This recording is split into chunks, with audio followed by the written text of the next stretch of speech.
এখন শুনবেন আজকের গুরুত্বপূর্ণ খবরের শিরোনাম। যে কোনো মুহূর্তে গাজা যুদ্ধ পুনরায় শুরুর হুমকি নেতানিয়াহুর। জিম্বি হস্তান্তর অনুষ্ঠান নিয়ে ইসরায়েলের দাবি অজুহাত ছাড়া কিছুই নয় জানিয়েছেন হামাস। রাশিয়ার তেল শোধনাগারে ড্রোন হামলা ইউক্রেনের। অন্যদের যুদ্ধের ময়দান হতে চায় না ইরানকে জানিয়ে দিল লেবানন। যে কারণে মাঝ আকাশে দিল্লিগামী যাত্রীবাহী প্লেনকে ঘিরে ফেলল ইতালির যুদ্ধবিমান।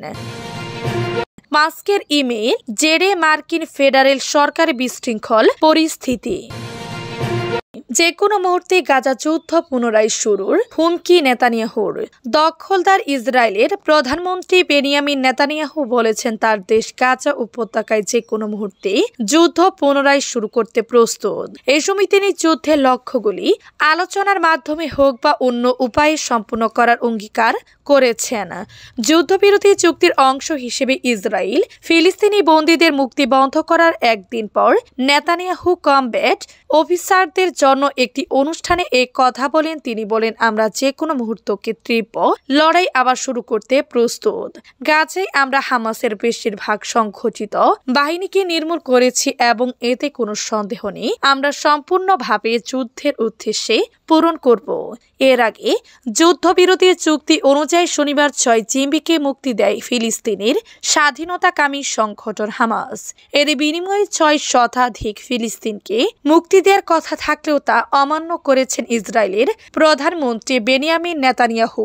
জিম্বি হস্তান্তর অনুষ্ঠান নিয়ে ইসরায়েলের দাবি অজুহাত ছাড়া কিছুই নয় জানিয়েছেন হামাস। ইসরায়েলি কারাগারে বন্দী ফিলিস্তিনদের মুক্তি স্থগিত করাই নেতানিয়াহুর সিদ্ধান্তের নিন্দা করেছে হামাস। প্রতিরোধ যোদ্ধারা বলেছে জিম্বিদের হস্তান্তর অনুষ্ঠান অপমানজনক বলে করা দাবিটি মিথ্যা। গাজা যুদ্ধবিরতি চুক্তির অধীনে ইসরায়েলের বাধ্যবাধকতা এড়ানোর এটি একটি অজুহাত মাত্র। হামাসের রাজনৈতিক ব্যুরো সদস্য ইজ্জাত এল রাশাক এক বিবৃতিতে বলেছেন, ইসরায়েলের প্রধানমন্ত্রী বেনিয়ামিন নেতানিয়াহুর সিদ্ধান্তে যুদ্ধবিরতি চুক্তিটি ব্যাহত করার একটি ইচ্ছাকৃত প্রচেষ্টাকে প্রতিফলিত করে এবং এর শর্তাবলীর সুস্পষ্ট লঙ্ঘনের প্রতিনিধিত্ব করে। তার বাধ্যবাধকতা বাস্তবায়নে দখলদারিত্বে নির্ভরযোগ্যতার অভাব দেখা গেছে। শনিবার হামাসের হাতে বন্দী থাকা 6 জিম্বিকে মুক্তি দেয় প্রতিরোধ যোদ্ধারা। এদিন 6 শতাধিক ফিলিস্তিনি বন্দীকে মুক্তি দেওয়ার কথা ছিল ইসরায়েলের। তবে নেতানিয়াহুর কার্যালয় রবিবার ভোররাতে একটি বিবৃতি প্রকাশ করে বলেছে, ইসরায়েল 620 ফিলিস্তিনি বন্দী স্থগিত করেছে। হামাসের এল রাশক বলেছেন, অনুষ্ঠানগুলিতে জিম্বিদের কোনো অপমান করা হয়নি, বরং তাদের প্রতি মানবিক এবং মর্যাদাপূর্ণ আচরণ করা হয়েছে। হামাস জিম্বিদের জনতার সামনে মঞ্চে হাজির করেছে এবং কখনো কখনো হস্তান্তরের আগে তাদের সঙ্গে কথা বলেছে।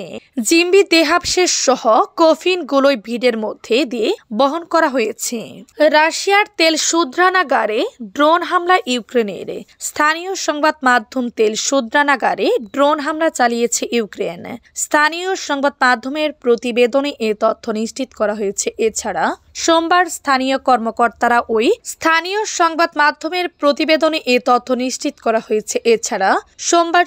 কর্মকর্তারা ওই হামলার বিষয়টি নিশ্চিত করেছেন।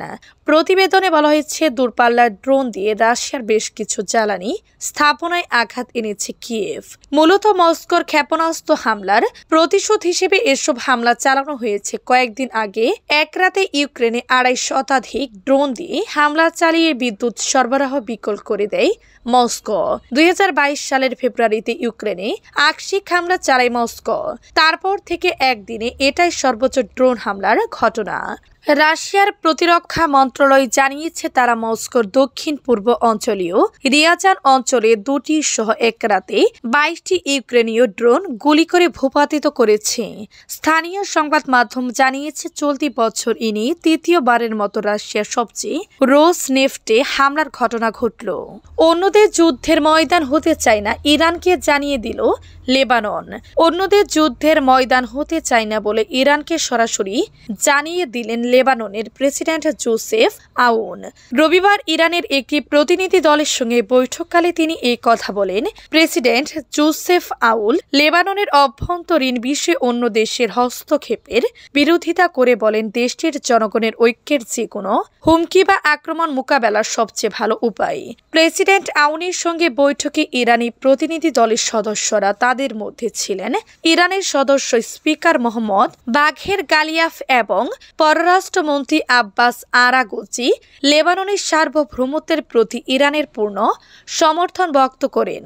তারা জানান, ইরান লেবাননের স্বাধীনতার প্রতি শ্রদ্ধাশীল এবং দেশটির পূর্ণ নির্মাণে সহযোগিতা করতে প্রস্তুত। এদিন লেবাননের রাজধানী বেরুতের স্পোর্টস সিটি স্টেডিয়ামে হিজবুল্লাহ নেতা হাসান নাসরুল্লাহ এবং হাসেম সাফিদিনের জানাজায় যোগ দিতে ইরান, ইরাক, ইয়েমেন এবং অন্যান্য দেশ থেকে প্রতিনিধিরা উপস্থিত হন। এই অনুষ্ঠানটি ছিল এ সময়কালের সবচেয়ে বড় গণজমায়েত, যেখানে লাখ লাখ মানুষ যোগ দিয়েছিল, যে কারণে মাঝ আকাশে দিল্লিগামী যাত্রীবাহী প্লেনকে ঘিরে ফেলল ইতালির যুদ্ধ বিমান। আমেরিকার এয়ারলাইন্স নিউ ইয়র্ক থেকে দিল্লিগামী প্লেনকে হঠাৎই মাঝ আকাশে পথ ঘুরিয়ে অবতরণ করানো হয়েছে ইতালির রোমে। জানা গেছে, বোমা হামলার হুমকি ঘিরে এই পদক্ষেপ নেওয়া হয় পরে, যদিও জানা যায় সে হুমকি ছিল সম্পূর্ণ ভুয়া। আমেরিকার জন এফ কেনেডি বিমানবন্দর থেকে রওনা হয়েছিল আমেরিকার এয়ারলাইন্সের প্লেন বোয়িং 787 ড্রিম লাইনার। অবতরণ করার কথা ছিল দিল্লির ইন্দিরা গান্ধী আন্তর্জাতিক বিমানবন্দরে, তবে নিরাপত্তাজনিত কিছু ইস্যু ঘিরে ওই প্লেনকে ইতালির রোমের বিমানবন্দরে অবতরণ করানো হয়। রবিবার এই ঘটনা ঘিরে স্বভাবতই চাঞ্চল্য তৈরি হয়েছে। যদিও জানা গেছে, যাত্রীদের নিয়ে ওই প্লেন সোমবারই পুনরায় দিল্লির উদ্দেশ্যে রওনা হচ্ছে। এদিক বহু সোশ্যাল মিডিয়া ভিডিওতে দেখা গেছে দিল্লিগামী ওই যাত্রীবাহী প্লেনের বাগ রোমের দিকে ঘুরতে ইতালির বিমান বাহিনীর যুদ্ধ বিমান সেটিকে ঘিরে ফেলে। মাস্কের ইমেইল জেরে মার্কিন ফেডারেল সরকারে বিশৃঙ্খল পরিস্থিতি। মার্কিন প্রেসিডেন্ট ডোনাল্ড ট্রাম্পের উপদেষ্টা ইলন মাস্ক ফেডারেল কর্মীদের গত সপ্তাহের কাজের তালিকা পাঠাতে ইমেইল করেছেন। ইমেইলের জবাব না দিলে কর্মীদের চাকরিচ্যুত করার হুমকি দিয়েছেন তিনি। এদিকে এই ইমেইলের জেরে ফেডারেল সরকারের এক ধরনের বিশৃঙ্খল পরিস্থিতি তৈরি হয়েছে। এমন প্রেক্ষাপটে ফেডারেল সরকারের কিছু সংস্থা ইলন মাস্কের ইমেইলের জবাব তাৎক্ষণিকভাবে না দিতে কর্মীদের পরামর্শ দিয়েছে। যুক্তরাষ্ট্রের কেন্দ্রীয় তদন্ত সংস্থা FBI ও পররাষ্ট্র দফতরে ট্রাম্প নিযুক্ত কর্মকর্তারা নিজেদের কর্মীদের এ বিষয়ে ইমেইল পাঠিয়েছেন।